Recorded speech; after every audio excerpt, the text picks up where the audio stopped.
कहानी अब उस मुकाम पर आ चुकी है जहां हर फैसला जिंदगी और मौत तय करेगा। हर रिश्ता टूटेगा या हमेशा के लिए बन जाएगा। और सबसे बड़ी बात, अब कोई भी पहले जैसा नहीं रहेगा। कहानी की शुरुआत होती है एक भारी खामोशी से। समुंदर शांत है, लेकिन अंदर ही अंदर एक बड़ा तूफान उठ रहा है। मरियम अरसल जानती है कि कनौर उसे ढूंढ लेगा और इस बार लड़ाई आखिरी होगी। वो अब भागना नहीं चाहती, वो तैयार है सामना करने के लिए। दूसरी तरफ कनौर है, वो सिर्फ सोने के पीछे नहीं है, वो अपने अहंकार और धोखे का बदला चाहता है। वो कहता है, मैंने तुम्हें बनाया, तुम मेरी वजह से जिंदा हो।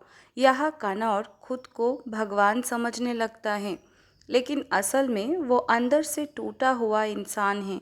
सबसे बड़ा झटका तब लगता है जब कनौर मरियम के बेटे को पकड़ लेता है।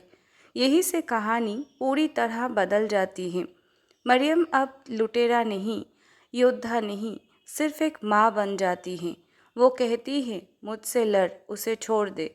लेकिन कनौर को सिर्फ बदला चाहिए। मरियम खुद को सौंप देती है, लेकिन ध्यान से समझो, ये हार नहीं है, ये दिमाग का खेल है।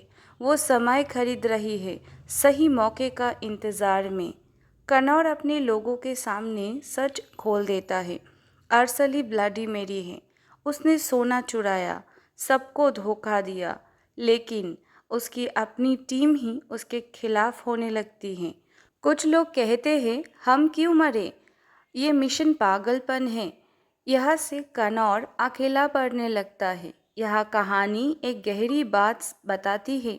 समुद्री लुटेरों का दौर खत्म हो चुका है। जिनके लिए वो लड़ते थे, वही अब उन्हें अपराधी कहते हैं। वफादारी बेकार हो चुकी है, लेकिन कनौर फिर भी हार नहीं मानता। कनौर अपने लोगों को उकसाता है, जो ब्लाडी मेरी को पकड़ेगा उसे माफ़ी मिलेगी। यह लालच और डर दोनों काम करते हैं। कुछ लोग फिर से उसके साथ हो जाते हैं।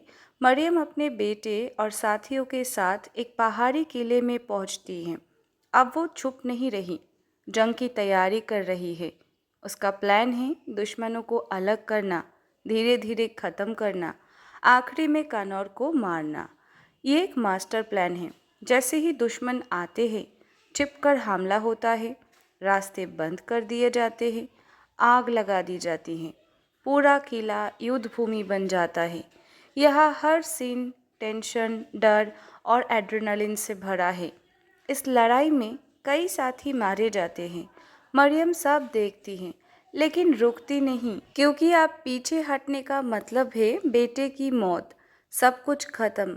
अब वो पल आता है जिसका सब इंतज़ार कर रहे थे।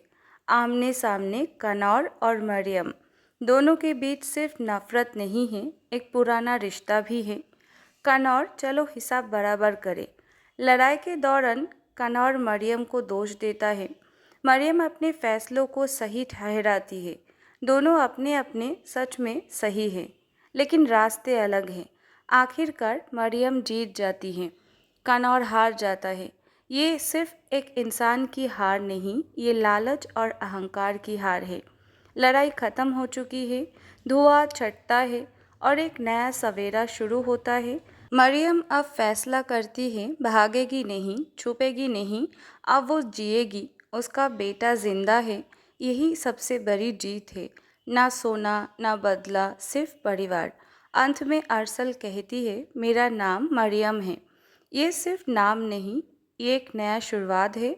अतीत से भागना नहीं, मरियम भागती रही, लेकिन जीत तब मिली जब उसने सामना किया। माँ की ताकत, एक माँ किसी भी योद्धा से ज़्यादा खतरनाक हो सकती है। लालच ही बर्बादी है। कनौर के पास सब कुछ हो सकता था, लेकिन उसने सब खो दिया। पहचान खुद बनानी पड़ती है। मरियम ने अपनी पहचान खुद बनाई। अंत में एक माँ जीतती है, एक औरत आज़ाद होती है, एक नया जीवन शुरू होता है, और यही इस कहानी की असली जीत है। तो दोस्तों, ये था दी ब्लाफ मूवी की डिटेल्ड एंडिंग एक्सप्लेनेशन हिंदी में। उम्मीद है आपको ये वीडियो दिल से पसंद आई होगी। अगर आपको ये एंडिंग एक्सप्लेन पसंद आया है तो वीडियो को एक लाइक ज़रूर कर देना और ऐसे ही कमाल की स्टोरी एक्सप्लेन के लिए चैनल को सब्सक्राइब करना बिल्कुल मत भूलना। आपका हर एक लाइक, हर एक कमेंट हमें और मेहनत करने की ताकत देता है।